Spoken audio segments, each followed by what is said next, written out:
సరే ఈ పెద్ద సినిమాల గురించి మాట్లాడటానికి రీజన్ ఏంటంటే, ఒక పెద్ద సినిమా వస్తుంది అంటే చాలా చిన్న సినిమాలు వెనక్కి వెళ్ళిపోతారు. ఆ సినిమాతోటి మనకెందుకు అది అయిపోనీలే అనేది. ఆ ఇంపాక్టు బిజినెస్ పరంగా చాలా ఉంటుంది. అంటే ఈ పెద్ద సినిమా రిలీజ్ కాలేదనే టెన్షన్ ప్రొడ్యూసర్కి ఉంటుంది. ఆ టైంకి రాలేకపోతున్నాము, మనం వస్తే బాగుండేదని చిన్న సినిమా ప్రొడ్యూసర్కి ఉంటుంది.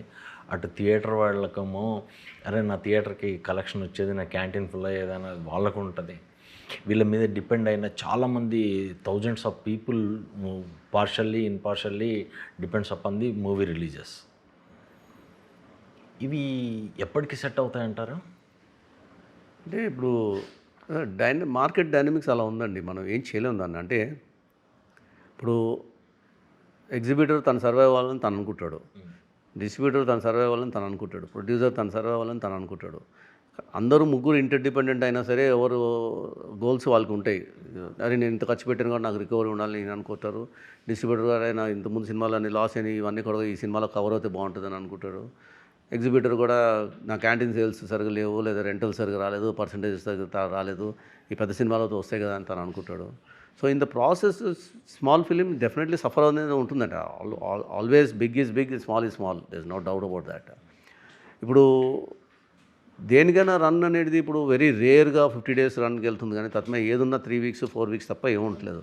సో పెద్ద సినిమా అయినా సరే మీరు రన్ ఉంటుంది కాబట్టి కొంచెం తక్కువ థియేటర్లో వేద్దాము, ఈ వేరే థియేటర్ మిగిలిన థియేటర్స్ అన్నీ చిన్న సినిమాకి ఇద్దాము అనే యాటిట్యూడ్, ఆ మెంటాలిటీ ఇప్పుడు ఇంకా రావడం లేదు వాళ్ళ మైండ్లోకి. వాళ్ళ ప్రాబ్లమ్స్ వాళ్ళకి ఉన్నాయి కాబట్టి వాళ్ళు కూడా ఏమనుకుంటారు, అది ఈ సినిమా 4 weeks గట్టిగా ఆడుతుంది కాబట్టి 4 weeks maximum number of theatres చేసేద్దాం పెద్ద సినిమాకి అని అనుకుంటారు. ఎందుకంటే వాళ్ళు కూడా so much is at stake for them, వాళ్ళు దాన్ని ఈక్వలెంట్ స్టేక్స్ వాళ్ళకు ఉంటాయి కాబట్టి. సో ఇది కొద్దిగా ట్రిక్కీ క్వశ్చన్ అండి మీరు అడిగింది. ఇది it's a very difficult situation for every one. So but potential అనేది ఎప్పుడు ఉంటుందండి. ఇప్పుడు పండగ టైంలో 4 సినిమాలు వేయగలిగినప్పుడు, అదే మీరు ఇప్పుడు May 1 ఒకవేళ పెద్ద సినిమా రిలీజ్ అవుతుంది, దాంతో కూడా 3 చిన్న సినిమాలు ఎందుకు వేయలేరు, వేయచ్చు.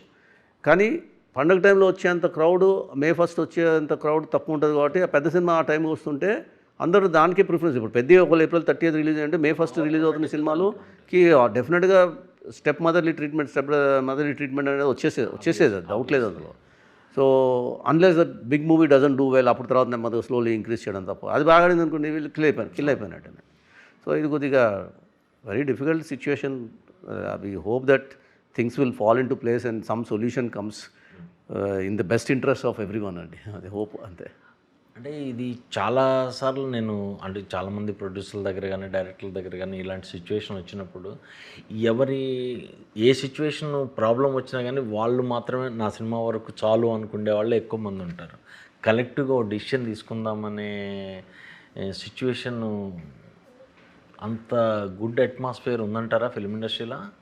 ఎవరు ఇష్యూస్ వాళ్ళకుంటాయి, ఎవరు ప్రాబ్లమ్స్ వాళ్ళకుంటాయి. సో ఒక సినిమా పెద్ద సినిమా ఎవరైనా చేసినప్పుడు వాళ్ళు కూడా ఎంత రికవరీ చేసుకోవాలితే అంత బాగుంటుందని అనుకుంటారు.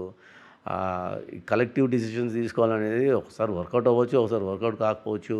సో ఆ స్టేజ్లో వెళ్ళిన తర్వాత మళ్ళీ కొంతమందికి అడ్వాంటేజ్ ఉండొచ్చు, కొంతమంది డిసడ్వాంటేజ్ ఉండొచ్చు. సో అంత ధైర్యం చేసి కూర్చొని డిస్కస్ చేసే సిచ్యువేషన్స్ అయితే ఇప్పుడు దాకా ఏమీ రాలేదు. వస్తే బాగుంటుంది, అది అన్నీ సార్ట్ అవుట్ అయితే బాగుంటుందని కోరుకుంటున్నానండి.